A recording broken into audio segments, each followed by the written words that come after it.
예수님 이름으로 기도드렸나이다. 자, 자기 부인이란 무엇인가? 자기 부인이란 무엇인가?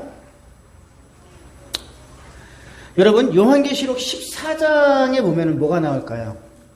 뭐 7장에도 나옵니다만 요한계시록 4장에 보면 하나님의 입맞은 14만 4천 명이 부르는 노래가 나와요. 1절부터 5절까지. 그리고 또 14장 4절에 보면 그러면 14만 4천 명이 어떠한 사람인가에 관해서 간략하게 나옵니다. 자, 한번 읽어주시기 바랍니다. 더럽히지 아니하고 순결한 자라 어린 양이 어디로 인도하든지 따라가는 자며 사람 가운데에서 속량함을 받아 처음 익은 열매로 하나님과 어린 양에게 속한 자들이니.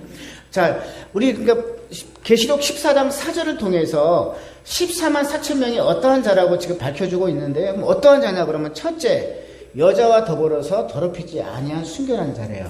그럼 여기서 여자란 누굴까요? 사람 여자를 얘기하는 걸까요? 사람 여자? 아니에요. 제가 늘 말씀드리죠. 가치. 내 안에 얼마나 그 가치 비중을 얘기하는 건데, 그러니까 우상 숭배를 말하는 거예요. 우상 숭배. 우상에 물들지 아니하고 그걸 얘기하는 거예요. 그러니까 예수보다 더 큰 게 없는 것을 얘기하는 거예요. 그 다음에 첫째는 그러니까 여자와 더불어서 더럽히지 아니한 자들이고요. 두 번째는 뭐냐면 어린 양이 어디로 인도하든지 뭐 하는 자다? 따라가는 자래요. 어린 양이 어디로 인도하든지 간에 따라가는 자라는 거예요. 그러니까 A로 인도하든 B로 인도하든 C로 인도하든 항상 따라가는 자라는 거예요. 오직 순종만이 있다라는 거예요. 자, 예수님께서 하나님 뜻이 어땠습니까? 뭐만 있었죠? 예, 아멘만 있었고 아니오는 없었다라는 거죠. 그죠? 예만 있었다라는 거예요. 자, 그리고 세 번째 14만 4천 명이 어떤 사람이냐 그러면 따라가며 사람 가운데 속량함을 받아 처음 익은 열매로 하나님과 어린 양에게 속한 자냐. 그러니까 하나님과 어린 양에게 속한 자래요. 세 번째는. 그러니까 첫 번째 여자와 더불어서 더럽히지 아니한 자. 두 번째는 어린 양이 어디로 인도하든지 간에 따라가는 자. 그 다음에 세 번째는 하나님과 어린 양에게 속한 자. 그런 얘기예요. 이러한 자가 14만 4천 명이래요. 자, 그런데 우리는 근데 이제 여자와 더불어서 더럽히지 아니하고 그 다음에 또 뭐예요? 세 번째 하나님과 어린 양에게 속한 자라는 것은 뭐 우리들도 다 그런 것 같아요. 그죠? 그런데 제가 오늘 여기서 조금 중요하게 생각하는 부분이 있는데요. 주목해야 될 부분이 뭐냐 그러면 두 번째예요. 여러분. 두 번째가 뭘까요? 어린 양이 어디로 인도하시든지 간에 따라가는 자래요. 그러니까 중요한 건 어디로 인도하든지 간에 따라가는 자래요. 자, 그렇다면 어린 양이 어디로 인도하든지 따라가는 자라는 것은 무슨 의미일까요? 무슨 뜻일까요? 어린 양이 어디로 인도하든지 간에 따라가는 자라는 것은 여러분, 이것이 바로 자기 부인이에요. 자기 부인. 어린 양이 어디로 인도하든지 간에 따라가는 자라는 거예요. 자기 십자가를 지고 예수님을 따르는 사람을 말하는 거예요. 복음서입니다. 마태, 마가, 누가복음을 이 세 개 복음서를 공간복음이라고 그러죠. 그죠? 마태, 마가, 누가 공간이 뭐예요? 같은 시점에서 보았다는 거예요. 그죠? 보면 예수님은 당신을 따라가고자 하는 자들에게, 제자가 되고자 하는 사람들에게 필수 조건과 자격을 말씀을 하셔요. 자, 오시려고요? 자, 입학 원서 이러면서 자격 요건을 딱 주셔요. 우리 유빈이도 이번에 뭐 항공 뭐 조종사가 넣었더니 넣는 데마다 저는 원서만 넣으면 끝나는 줄 알았더니 신체 검사까지 신검까지 다 받았어요. 얼마나 막 까다롭게 받는지 거기서 뭐 하나만 뭐 불합격돼도 그냥 떨어지더라고요. 그 원서를 넣었어도 신체 검사에서 부합된 게 있으면은 부적합된 게 있으면 그냥 떨어지더라고요. 그래서 얼마나 긴장하는지 몰라요. 왜냐하면 원서 넣은 게 다 날아가니까. 그게 조건이에요. 마찬가지로 예수님을 따르고자 하느냐? 그러면은 이러이러하라고 예수님이 필수 조건을 말씀을 하셨어요. 그런 자격이 없으면 따를 수가 없다는 거예요. 그것이 뭐냐 그러면 자기 부인입니다. 자기 부인. 자기 부인이 뭘까요? 아마 또 우리 유빈이는 자기 와이프라고 생각할 것 같아요. 자기 와이프가 아닙니다. 아빠 자기 와이프 또 뭐 이럴 것 같아요. 우리 유빈이는 분명히 또. 막 또 우길 것 같아요. 자기 와이프가 아니라 자기 부정을 얘기하는 거예요. 자기 부정. 자, 똑같아요. 마태, 마가, 누가복음에서 나온 게 뭐냐면 누구든지 나를 따라오려거든 자기를 부인하고 자기 십자가를 지고 나를 따를 것이니라. 이것이 예수님께서 마태, 마가, 누가복음을 통해서 말씀하신 제자에 대한 조건을 말씀하세요. 너가 나를 따르고자 하느냐? 그렇다고 한다면 너 자신을 부인을 하고 자기 십자가를 지고 나를 따르라는 거예요. 그렇지 않으면 따를 수가 없다라는 거예요. 그런데 오늘 계시록 14장 4절에 보니까 뭐라고 되어 있어요? 두 번째, 어린 양이 어디로 인도하든지 간에 따라가는 자며. 어디로 인도하든지 간에 따르는 자래요. 그러면 예수님을 따라가는 자라는 것은 벌써 뭘 통과한 거예요? 필수 조건을, 자격 요건을 갖춘 사람들인 거죠. 뭘 갖췄어요? 자기 부정, 그리고 자기 십자가를 지고 따르는 자들이라는 얘기예요. 이들이 14만 4천 명이라는 거예요. 요한계시록에서 말하는 하나님의 입맞은 자.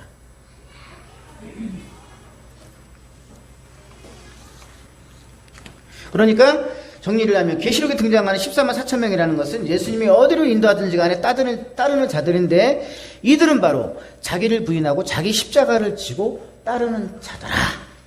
여러분, 오늘 이 말씀은 그리스도인들에게 매우 중요한 거예요. 매우 중요한 거예요. 오늘날 우리는 예수님을 믿는다고 하지만 결코 자기를 부인하는 사람은 별로 그렇게 많지 않은 것 같습니다. 따르지 않는다라는 거예요. 자, 그렇다면 여러분, 첫째, 자기 부인이라는 것은 무엇일까요? 자기 부인이라는 것은 자기를 부인하고 예수님을 따르라 그랬단 말이에요. 그럼 지금부터 우리가 알아야 될 것은 뭐냐면, 그러면 자기를 부인하는 것은 무엇일까? 결론부터 말씀드리자면요, 여러분 잘 기억하세요. 제가 이제 쉽게 여러분들에게 이해하기 편하게 딱 준비를 해왔습니다. 자기를 부인한다는 것은 버리는 거예요. 버리는 거. 버리는 것을 얘기하는 거예요. 자, 우리 본문으로 잠깐 넘어가 볼까요?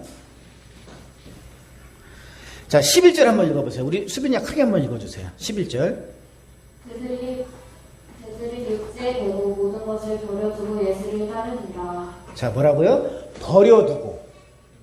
버려두고 예수를 따르느니라. 예수를 따르기 위해서는 뭐 해야 돼요? 버려두고.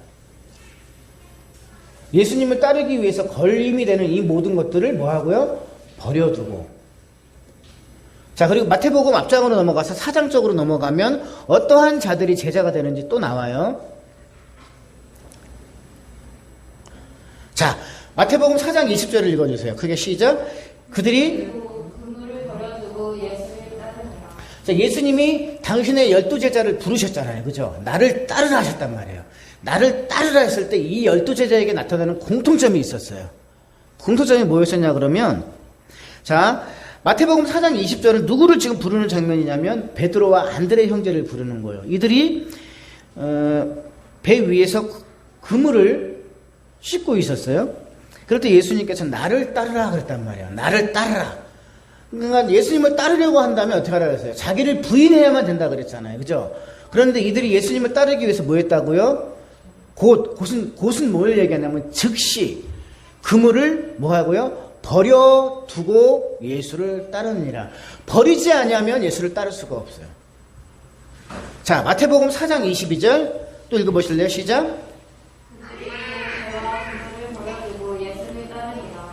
자, 마태복음 4장 22절은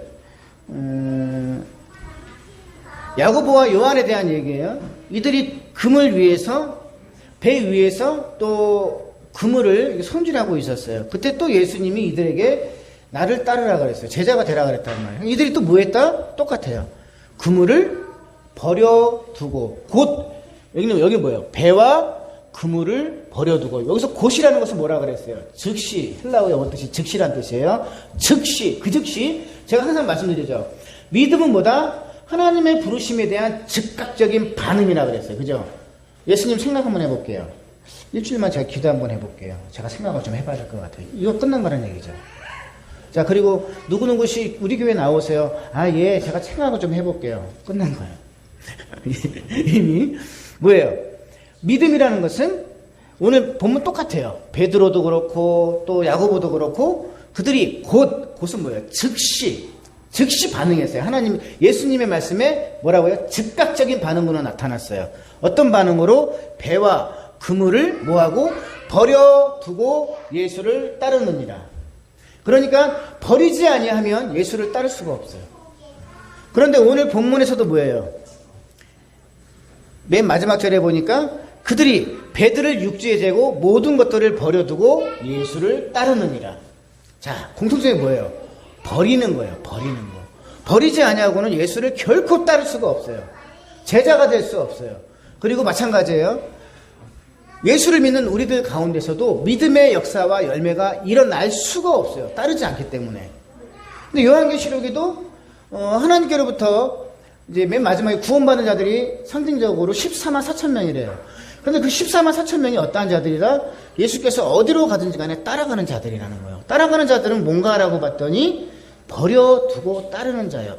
버리지, 그러면 요한계시록 14장에 나오는 이 14만 4천 명은 전혀 버리지 않고 예수를 따랐을까요? 아니라는 얘기예요. 따르려고 한다면 반드시 버려야만 된다는 거예요. 버리지 않고 따를 수가 없어요. 제자가 될 수 없어요. 이해가 되세요, 여러분? 자, 그런데 사도 바울은 또 어땠어요? 사도 바울은? 제가 준비해왔나 모르겠네요. 자, 사도 바울. 자, 크게 한번 읽어주세요. 시작.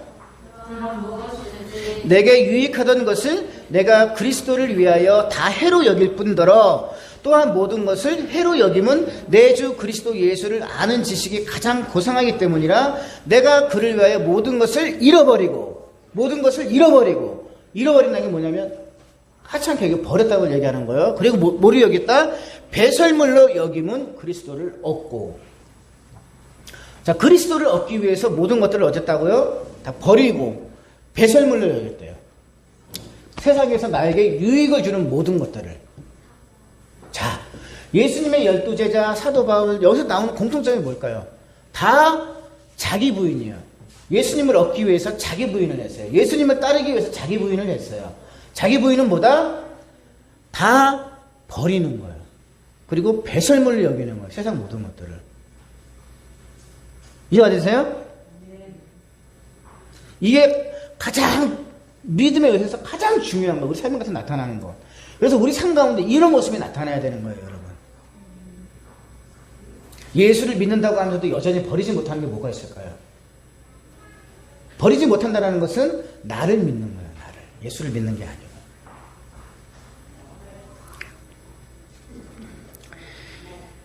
그렇습니다. 예수님을 따르고자 한다면, 버리지 아니하면 결코 예수님을 따를 수가 없습니다.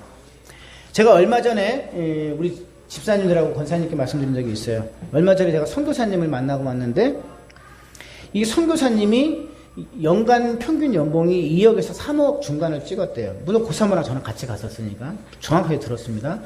2억에서 3억을 찍었대요. 그런데 그런데 그것을 버리고 선교사의 길을 택하고 지금 16년째 사역을 하고 있어요. 그러다가 지금 암 말기에 걸려 있어요. 뭐 있을까요? 2억에서 3억을 버리고 예수님을 택한 거예요. 따르려고. 근데 내가 직장을 다녔는데 2억, 3억을 포기 못한다면 예수를 따를 수 있을까요? 못하죠. 버려야만 예수를 따를 수 있는 거예요. 저도 예전에 여러분들에게 말씀드렸어요. 저도 비교적 나름대로 높은 연봉을 받는 회사를 다녔어요, 제가. 나름대로 그런 회사를 다녔습니다만, 제가 신학대학원에 들어갈 때 모든 걸 다 비웠어요. 모든 걸 다 내려놓고 오직 신학 공부에만 올인을 했어요. 올인을 하고 이제 목사가 되었습니다. 자, 그러면 저도 남들은 못 들어가서 난리인데 그 직장을 내가 포기하고 그 연봉을 포기했다 그런다면, 자, 저도 뭐부터 시작했을까요? 버렸어요. 그러니까 버리지 아니하면 주님을 따를 수가 없는 거예요. 자, 여러분들이 버리지 못하는 게 뭐가 있을까요? 주를 위해서. 자, 천국 비유를 예수님께서 말씀을 하셨습니다. 천국 비유도 마찬가지예요. 지난번에 제가 말씀드린 것 중에서 천국 비유도 뭐냐면 그만한 가치를 발견했기 때문에 자기 모든 것들을 버릴 수 있는 거예요. 자, 천국은 뭐라고 예수님이 비유를 드셨어요? 마치 밭에 감추인 보화를 발견한 사람과 또 극히 값비싼 진주 하나를 발견한 사람과 같으니라고 했어요. 무슨 의미일까요? 이들은 밭에 감추인 이 보화와 또 그리고 값비싼 진주 하나를 얻기 위해서 이 가치를 깨달은 거예요. 어마어마한 가치를. 그래서 뭐 했어요? 돌아가서 뭐부터 했을까요? 자기 소유를 다 팔았대요. 뭘 얻기 위해서? 감추인 보화와 값비싼 진주 하나를 얻기 위해서. 딱 느낌이 딱 오세요? 버린 거예요. 자기 소유를 쌓았던 자기 소유를 다 버렸어요. 뭘? 이거 얻기 위해서. 사도 바울도 예수 그리스도 안에 있기 위해서 자기 모든 것들을 해로 여기고 배설물로 여겼어요.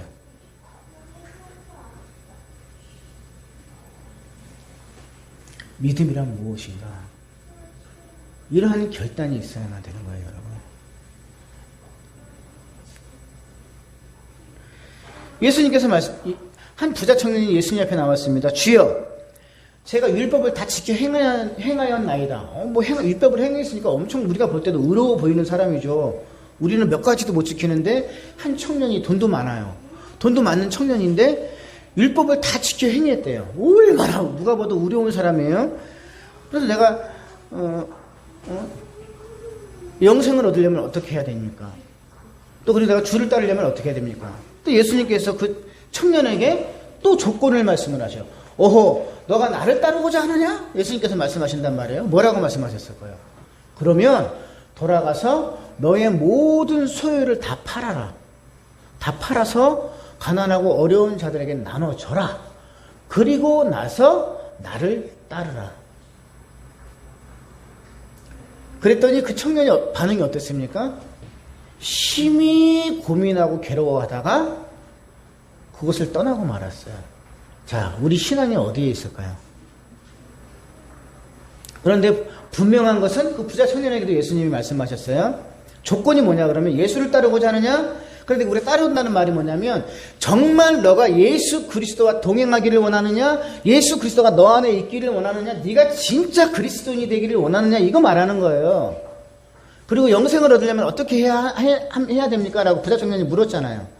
그때 예수님의 조건이 뭐냐면 네가 가진 모든 것들을 팔아서 어려운 자들에게 나눠주고 그 다음에 돌아와서 자기 십자가를 지고 나를 따를지라. 그러니까 자기를 부인하라는 얘기예요. 이게 모든 조건이에요. 그래서 우리 모두에게 해당되는 말씀입니다. 이 믿음에 대한 조건이라는 거예요. 여러분은 어디에 해당이 되세요? 전자에 해당되십니까? 후자에 해당되십니까?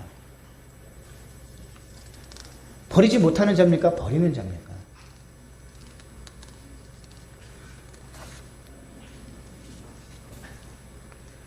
그런데 오늘 제가 말씀드리고 싶은 것은 자기 부인이라는 것은 예수님을 따르기 위한 또 조건으로만 우리가 또 한정되지도 않는 것 같아요.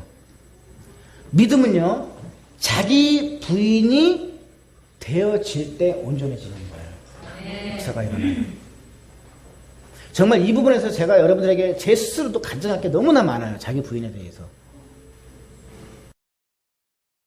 추론도 아니고 추상도 아니에요. 충분히 말씀 그대로 임상이 된 것을 제가 말씀을 드리는 거예요.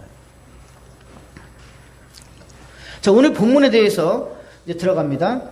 자, 본문을 이제 설명하기 이전에 핵심 결론부터 먼저 말씀을 드리면 베드로는 밤새도록 고기잡이에 최선을 다했습니다.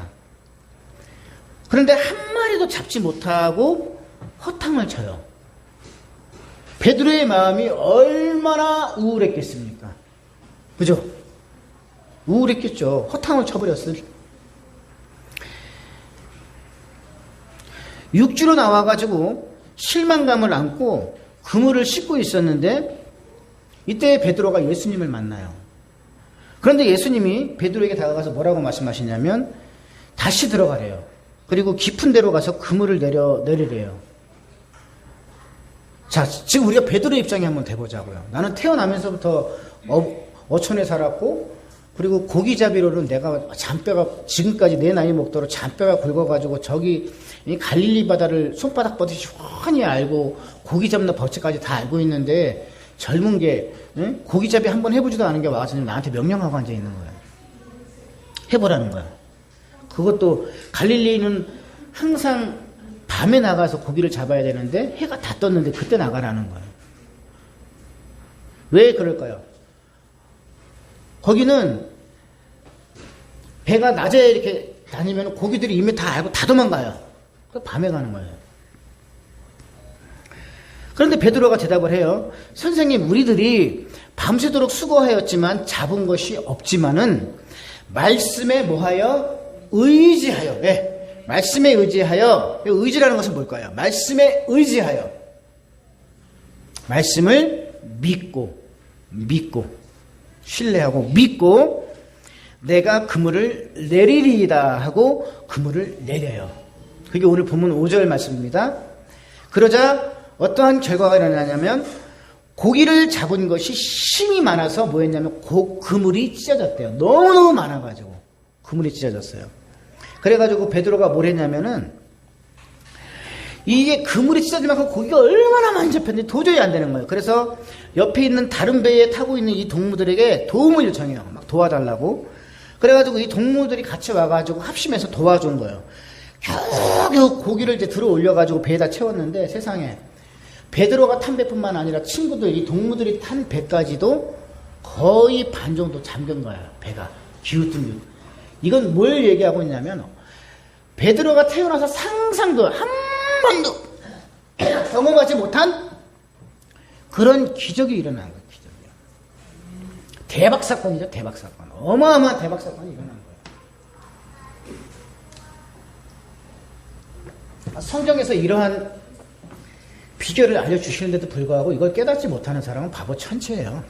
불신자인 거예요. 불신자. 여전히 자기 자아가 꿈틀거리는 사람들인 거죠. 대박 사건이 터졌죠. 완전 대박이죠. 대박 중에도 완전 대박. 그럼 베드로에게 어떻게 이런 대박 사건이 일어난 것일까요? 여러분 기억하세요. 예수님을 믿는다는 것은 단순히 내 예수님 믿어 이게 아니에요. 그리고 당신의 종교가 뭐예요? 라고 하실 때 그 공란에다가 나는 기독교 이걸 말하는 게 아니에요. 예수님을 믿는다는 것은 베드로처럼 예수님의 말씀에 전적으로 의지하여 그대로 행하는 것을 말하는 거예요.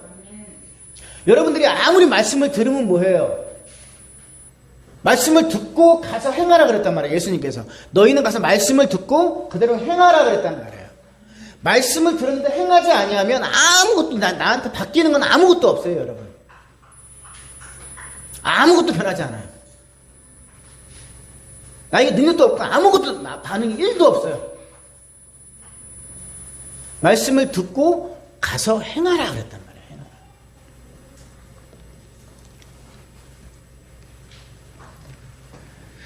자, 베드로는 주의 말씀에 의지하여 깊은 곳에 그물을 던졌다 안 던졌다? 던졌다. 자, 베드로는 예수님의 말씀에 의지하여 깊은 곳에 그물을 내립니다. 주의 말씀 의지하여 깊은 곳에 그물 던져. 맨날 우리 찬양하잖아요.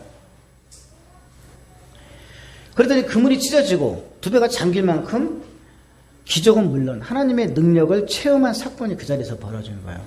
그리고 베드로가 경험한 것은 평생 어부경력과 그 다음에 평생 쌓아왔던 이 노하우가 무색할 만큼 대박 사건을 만난 겁니다. 완전히 깨버린 거예요. 자기 생각은. 그렇다면 말씀에 의지하여 그대로 행한다는 것은 무엇일까요? 말씀에 의지하여 그대로 행한다는 것. 즉 베드로가 한 사건 이게 뭘까요? 말씀에 의지하여 그대로 행하였나이다. 여러분 이게 자기 부인이에요. 자기 부인. 자, 오늘 여러분 말씀을 들었어요. 말씀을 들었으면 여러분 가서 해야 되죠. 행해야 되죠. 행하려고 하면 그동안 내가 행하지 못한 것들이 뭐가 있을 거 아니에요. 이유가 있을 거 아니에요. 그것들을 버리는 거잖아요. 버려야만 말씀을 행할 수 있어요. 이게 벌써 자기 부인이라는 얘기예요. 여러분 예수님의 말씀을 믿고 행하려면 자기 부인이 선행되지 아니하면 결코 이루어질 수 없습니다. 베드로는 예수님의 말씀을 듣고 뭐 했다? 첫째, 따라보세요. 자기 생각, 자기 믿음, 자기만의 틀을 완전히 버렸습니다. 이게 주의 말씀을 의지하는 거예요. 자기 생각을, 그 다음에 자기 믿음, 자기만의 틀, 자기 생각, 자기 믿음, 자기만의 틀을 완전히 버렸어요. 자기를 부정한 거예요. 그리고 누구의 말씀을 받아들였어요? 예수님의 말씀을 받아들이고 그대로 실천했어요.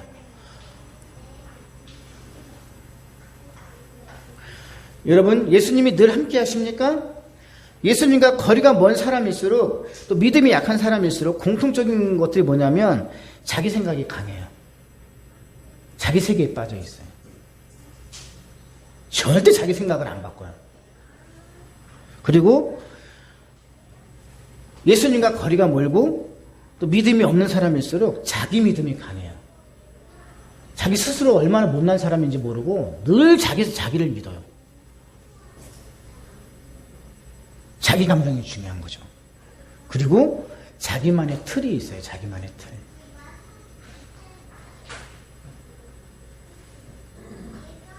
이걸 부서뜨려야 되는 거예요. 이걸 부서뜨려야만 되는 거예요.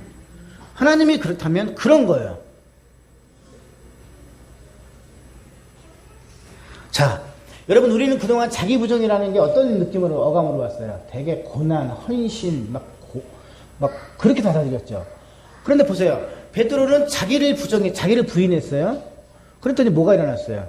삶이 바뀌어버렸네. 대박 사건이 일어난 거예요. 그렇다고요, 여러분. 이게 바로 오늘 우리에게 주시는 메시지의 핵심이에요. 대박 사건이 일어났잖아요. 대박 사건.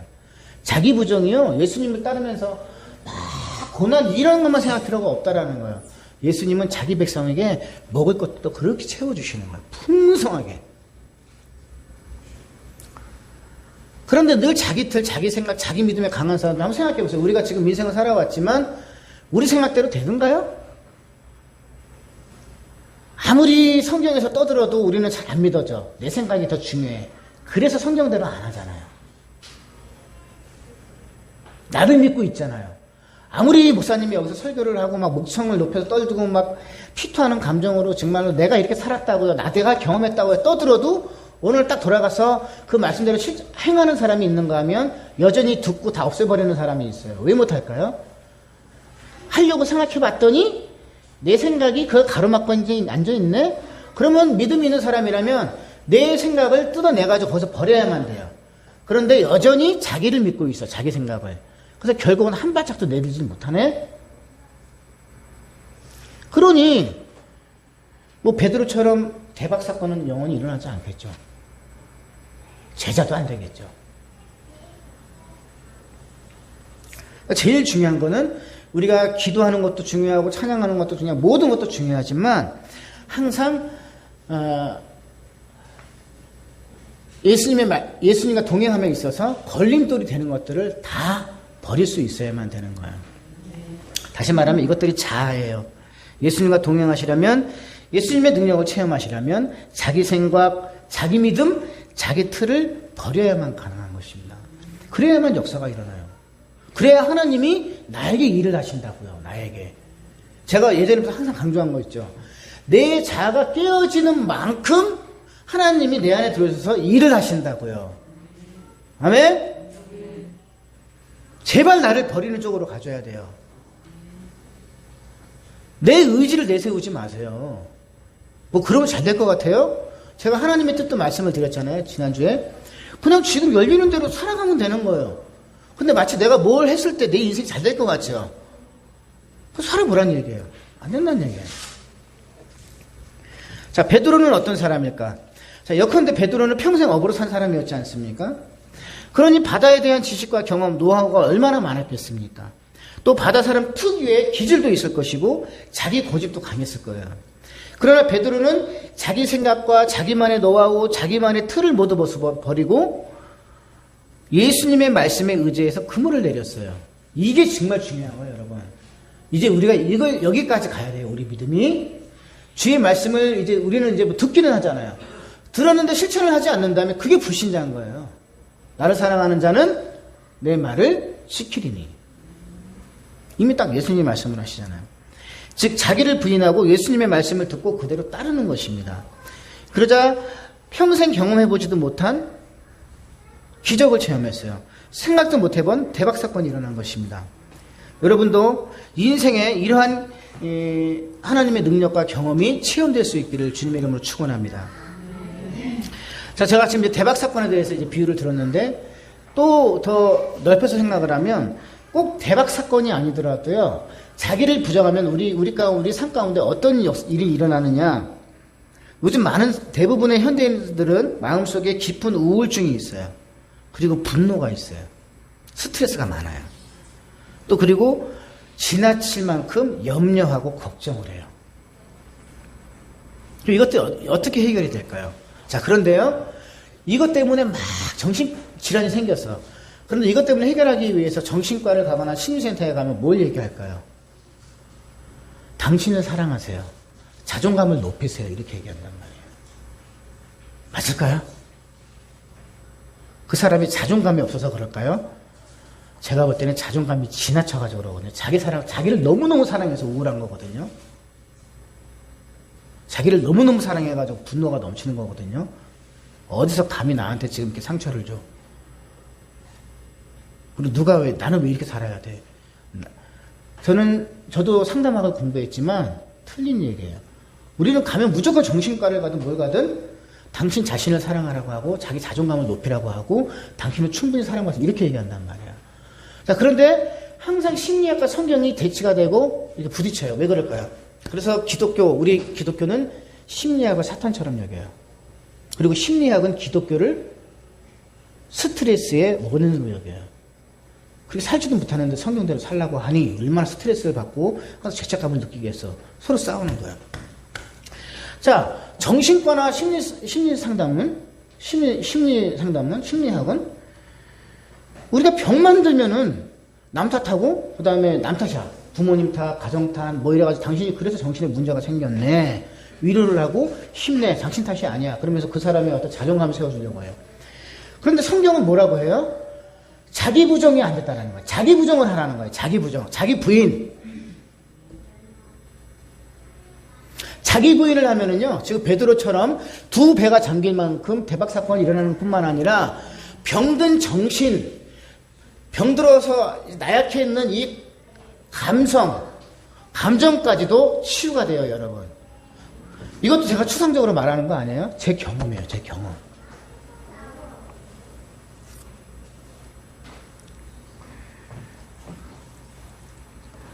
다시 말하면 자기 부정이 실행이 되면 그러니까는 주의 말씀을 실천하기 위해서 내 생각과 그 다음에 나에 대한 믿음과 나의 어떤 틀을 벗어버리고 주의 말씀대로 그대로만 따라간다고 한다면 내가 눈에 보여주는 이 실제적인 이런 어떤 물질적인 것만 바뀌는 것이 아니라 내 내면에 있는 이 속사람까지도 변화가 된다고요, 여러분. 엄청난 분노, 엄청난 공황장애는 뭐예요? 내가 죽을까봐 떠는 거고요. 우울증은 죽고 싶은 거예요. 그거거든요. 그 다음에 뭐 분노, 스트레스 이런 모든 것들이 해결이 돼요. 자기 부정을 하면. 놀라워요. 왜? 주의 성령이 내 안에 충만하게 들어오니까.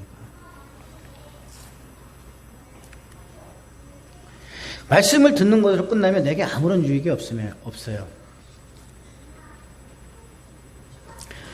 다시 말하면 자기를 부정하면 지금 베드로가 해왔던 것처럼 자기를 부정하기 시작하잖아요. 그렇게 되면 오늘 본문을 보니까 베드로는 자기를 부인하니까 베드로가 지금 어디에 빠져 있었어요? 밤새도록 허탕을 쳤잖아요. 절망하고 있었잖아요. 이 절망이 나중에 뭘로 바뀌어요? 감사로 바뀌었잖아요. 또 걱정과 염려가 뭘로 바뀌었어요? 기쁨으로 바뀌었어요. 물질도 뭘로 바뀌었어요? 대박 사건으로 바뀌었다고요. 그러니까 물질만 바뀌는 것이 아니라 내가 낙심하고 절망했던 이 감정까지도 바꾸신다는 얘기예요. 감사와 기쁨과 그런 걸로. 자기 부정이. 그러니까 세상 방법은요, 늘 하나님의 방법과 반대로 가요. 그래도 세상 방법을 쫓으실 겁니까? 여러분, 주님과의 관계에 있어서 뿐만 아니라 제가 말씀드리고 싶은 것은 모든 일에 대해서도 자기 부인을 실천하실 수 있기 바랍니다. 제가 세 번째 요구하는 것은, 자, 자기를 부정하니까 첫 번째 제가 설명드린 것처럼 여러분의 어떤 생활 자체도 물질관도 달라져요. 그 다음에 내 마음속에 있는 정신질환이나 상처 입은 감정도 변해요. 치유가 돼요. 지나친 염려와 걱정이 모든 것들도 감사와 기쁨으로 바뀌는 삶으로 바뀌어요. 내 감정이 건강해져요. 감정이. 자, 그리고 또 마찬가지예요. 세상에서 또 우리가 정말로 또 행복해지려면 행복은 찾는 게 아니에요. 방법이 아니에요. 만들어지는 거예요. 그럼 어떻게 방법이 만들어진다? 인간관계 또 그리고 사회생활에 있어서도 자기를 부정하는 쪽으로 가야 돼요. 나를 드러내려고 하면 안 돼요. 그럼 이것도 또 누구에게다? 저의 간증이에요. 제가 언제부턴가 불과 얼마 안 됐어요. 운전할 때의 태도를 바꿨어요. 운전만 하면 요즘에는 유독히 뒤에서 빵빵거리고 막 위협운전하는 사람들이 그렇게 많더라고요. 근데 그게 처음에는 뭐 괜찮은데 몇 번 지나다 보면 스트레스가 쌓이고 나중에 막 분노가 쌓이는 거예요. 막 진짜로 막 나도 막 이성을 잃을 만큼 막 쌓이는 거예요. 막 진짜로 막 너무 막 뭐라 그럴까 신경이 곤두서니까. 그런데 그러면서 내 차 옆으로 가까이 막 시비를 건단 말이에요. 그럼 예전에는 저는 절대 물러서지 않았어요. 진짜 한 대 진짜 갈기만큼 진짜 더 무서운 표정을 짓고 파랗게 했었는데 어느 순간부터 제가 이제 뭘로 바꿨냐 그러면 무조건 죄송합니다로 바꿨어요. 죄송합니다. 아유 죄송합니다. 죄송합니다로 바꿨어요. 말이 안 되는 상황인데도 죄송합니다 바꿨어요. 그럼 예전에는 왜 싸웠을까요? 내가 잘못이 없다고 생각하고 억울하다고 생각하니까 싸웠던 거예요. 그런데 죄송합니다로 바꾸니까 30초도 안 걸리고 해결이 됐어요. 그런데 우리가 이제 TV를 보거나 뉴스에 보게 되면 뭐 운전하다가 뭐 보복 운전하다가 갑자기 칼 맞아 죽고 막 이런 것도 나오잖아요. 왜 그랬을 것 같아요? 어쨌든 험한 사람이 따라왔으면 나이 드신 분이나 누군지 죄송했습니다 그러면 끝나는 거예요. 근데 거기 앉아가지고 서로 또 이제 자존심 상하니까 막 하니까 이제 갑자기 막 싸움이 나는 거야. 저도 가만 생각해 보니까 제가 이제 50 넘으니까 힘도 없는 것 같더라고요. 전략을 바꿨어요. 죄송하는 걸로. 그랬더니요. 죄송합니다가 가만 보니까 내가 저 사람보다 나약해서 말하는 게 아니더라고요. 이것이 내가 저 사람의 이기는 거예요. 저 사람을. 죄송합니다. 아우 죄송하네요. 이렇게 나가는 거예요. 그러면 싸움도 안 돼요. 또 그리고 골목길을 올라가요. 골목길을 올라가는데 또 우리나라 사람은 뻔히 알면서도 들어와요. 그리고 딱 대치하고 마주보고 있는 거야. 예전에 제가 어땠게요? 그냥 아예 브레이크 딱 끄고 그냥 시동 딱 꺼버리고 그냥 같이 기다리고 있었어요. 이렇게. 그리고 내가 싸움에 난 져본 적이 없으니까 한번 덤비기만 해봐 그랬단 말이야. 난 목사 때도 그랬단 말이야. 그냥 가만히 있었어요. 빵빵거리고 해도. 그럼 이제 고사모가 항상 난리를 치죠. 뭐 인간아 그러면서 이렇게 하는데 아주 막 죽이려고 그래요. 저를 막아줘. 이제 언제 철들래 그러면서. 근데 이것도 바꿨어요. 차가 들어와. 예전에는 저도 알고 들어갔어요. 누가 이기나 해보자고. 근데 지금은 안 그래요. 뭐 하냐면 차가 딱 들어오면 내가 옆에 쓱 비켜주고 만약에 어떻게 상황에서 둘이 맞닥뜨리면 그냥 제가 우리 후진으로 쓱 나가요. 나가라고. 근데 놀라운 것은 이 사람도 앞에 있는 사람도 그런 기질을 가지고 들어온 거야. 그런데 내가 하는 행동에 감동을 받아가지고 문을 열고 막 이러고 고맙다 이러고 나가는 거야. 자, 그럼 그 사람도 나중에 그렇게 하겠죠. 결국은 뭐냐면 내가 변하는 거예요. 내가 뭐 했어요? 나도 나를 내려놓기 시작했고 내 어떤 습관을 버리기 시작한 거예요. 뭐 때문에? 이제 성경 말씀대로 나를 부정하기 시작한 거예요. 그러니까 저도 아무리 목사이고 뭐가 돼도요. 말씀대로 실천하지 않으면 안 변해요. 실천한다는 것은 뭐냐면 자기 자신이 해왔던 것을 버리는 거예요. 자기 생각, 자기 어떤 믿음, 자기 틀을 벗어버리는 거예요. 여러분. 그런데 우리는 어떻게 살았어요? 꼭 억울하지. 할 말이 많죠. 둘이 치고받고 엄마 피 터지게 싸워놓고 나서도 본인이 억울하다고 그러죠. 서로. 충분히 좋게 할 수 있어요. 그랬는데 또 중요한 건 뭘까요? 예전에는 그래가지고 서로 운전자끼리 싸워서 어쨌든 간에 제가 우격다짐으로 해가지고 더 험상궂게 해가지고 막 해가지고 이겼단 말이에요. 이기고 집에 돌아왔어요. 그런데 하루 종일 마음이 우울하고 그 다음날도 불안하고 우울했어요. 사실은.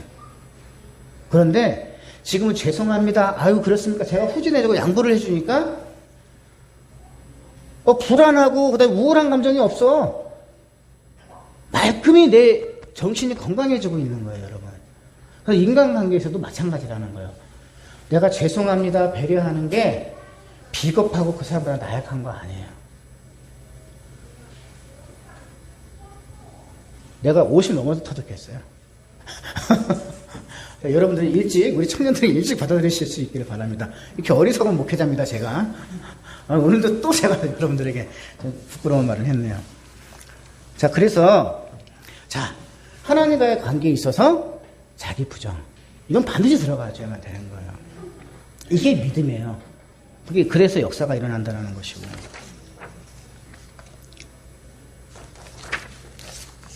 그 다음에 인간관계에 있어서도 자기 부정이에요.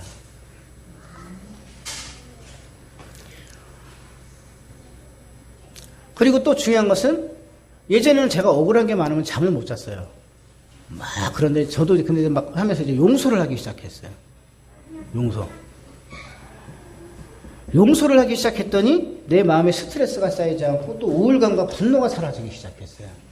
여러분, 나에게 열받게 하고 나를 억울하게 하는 사람 고소해가지고 고발해봤자 하나도 해결 안 돼요. 더 쪽팔리고 나한테 더 안 좋은 것만 돌아와요.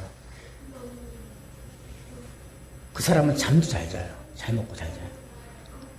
그럼 뭐가 편하다? 용서하는 게 편한 거예요.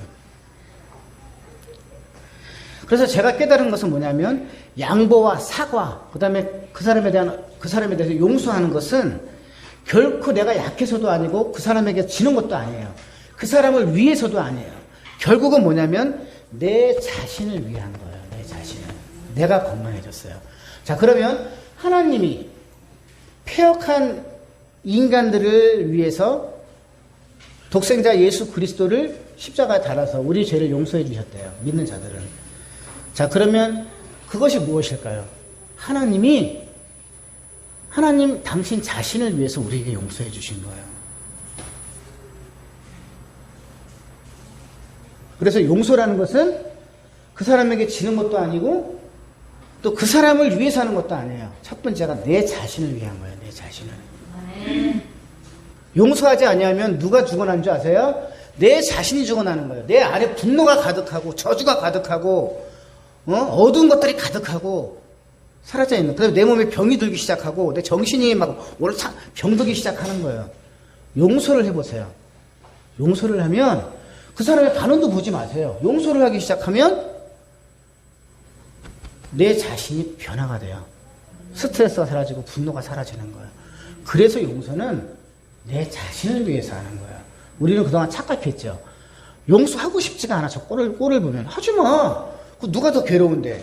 그 사람은 아무렇지도 않아. 밥 잘 먹고 잠만 잘 자. 근데 부글부글 해가지고 열받아갖고 막 부글부글하고 죽이고 싶어 하는 건 나야, 나. 나 혼자 괴로운 거예요. 잠도 못 자고. 그러면서 내 정신이 막 병들어가고 있는 거예요. 자, 이것도 뭐다? 자기 부정이라는 거예요. 자기 부정. 버리라는 거예요. 버리라는 거. 그러니 성경이 우리에게 얼마나 정말 귀한 진리를 주셨습니까? 그래서 여러분, 행복해지려면 나를 비우는 것, 자기 부인이 매우 효과적이라는 것을 믿을 수 있기를 바랍니다. 자, 말씀을 정리합니다. 자기 부인이라는 것은 뭘까요? 자기 생각, 자기 믿음, 자기 틀을 버리는 것. 제가 늘 강조합니다만 지금까지도 자기 생각, 자기 믿음, 자기 틀대로 산 결과가 어떻습니까? 선생님, 내가 날이 새도록 고기를 잡지 못했지만 말씀에 의지하여 그물을 내리겠습니다. 이러한 고백이 될 수 있기를 바랍니다. 내 경험과 내 생각, 내 노하우, 그 다음에 내 신념, 내 습관, 나의 신념을 틀을 모두 버리고 주님의 말씀에 의지해서 해보라는 거야. 해보기는 했어? 제가 항상 하는 말 있잖아요. 옛날 정주영 회장님의 어록. 해보기는 했어? 해보자고요, 진짜로. 오늘 말씀대로 해보자는 거예요. 정주영 회장님이 초등학교밖에 안 나왔는데 왜 우리나라의 최고가 됐을까요? 회장님이 최고의 머리 박사들 유학 나온 그 참모급들을 다 불렀대요. 그 참모급들을 다 부르면 그들은 항상 대답이 회장님 앞에서 안 된다는 게 많대요. 안 된다는 게. 왜? 내가 배운 대로 뭐 했고 이렇게 계산을 해보니 회장님 안 될 것 같습니다. 안 될 것 같습니다. 안 될 것 같습니다. 정주영 회장님이 하시는 말씀이 있어요. 그럼 해보기는 했어? 해보기는 했냐고요. 자, 오늘 제가 말씀을 전했습니다. 또 돌아가가지고 내 생각이 이거를 가로막는다고 한다면 내 생각을 이 하나님 말씀대로 하려는 이 가로막는 내 생각을 버려버리라고요. 말씀대로 하라고요. 해보기는 했어? 해보라는 거예요. 해보자고요. 저와 여러분 모두 다 해보자고요. 어떤 역사가 일어나는지 한번 해보자는 얘기예요. 해보지 않고 말하지 말자는 거죠. 해보지도 않고 우리는 생각하고 하나님의 말씀을 그냥 사장시켜버린단 말입니다. 자, 두 번째, 자기 부인을 어디까지 영역을 확대하냐면 이제는 하나님과의 관계에 있어서만 자기 부정을 생각하지 말자는 얘기예요. 어디까지? 사회생활, 인간관계에 있어서도 자기 부정이 우리가 실천이 돼야 돼요. 아멘. 죄송합니다. 또는 친절과 배려, 용서 이런 것까지 가야 돼요. 자기 부정이. 그래야만 결국 이것은 누구를 위한 것이다? 나를 위한 거예요. 나의 건강을 위한 거예요. 정신건강, 그 다음에 육신의 건강. 결국 그런 사람은 또 사회에서 잘 되지 않겠어요? 칭찬받고. 그래서 결론적으로 세 번째, 행복은요 만들어진다 그랬어요. 찾는 게 아닌가. 많은 사람들은 어리석어서 행복을 자꾸 찾으려고 해요. 그러다 보니까 꼭 금은보화 찾듯이 찾아다니다가 찾지 못해가지고 이상한 거 만나가지고 낭패를 만나거든요. 행복은 만들어집니다. 자, 어떻게? 하나님 말씀대로 하면 만들어지는데 세 번째 읽어보실래요? 자기 부인이 되는 것만큼 행복하다. 이해가 되시겠죠? 제가 무슨 뜻에서 말씀드린 것인지. 자기 부인이 되는 것만큼 행복해진다라는 것. 여러분 믿으시길 바랍니다. 예수님의 이름으로 축원합니다. 여기까지 하겠습니다. 사랑과 은혜가 많으신 하나님 아버지, 오늘 자기 부인이라는 이 말씀을 통해서 우리에게 믿음의 결단을 갖게 하시고 더 큰 은혜와 축복된 기회를 줘서 감사합니다. 우리는 그동안 성경을 통해서 하나님의 음성을 듣고 있으면서도 내 속에 가득한 나의 자아를 버리지 못함으로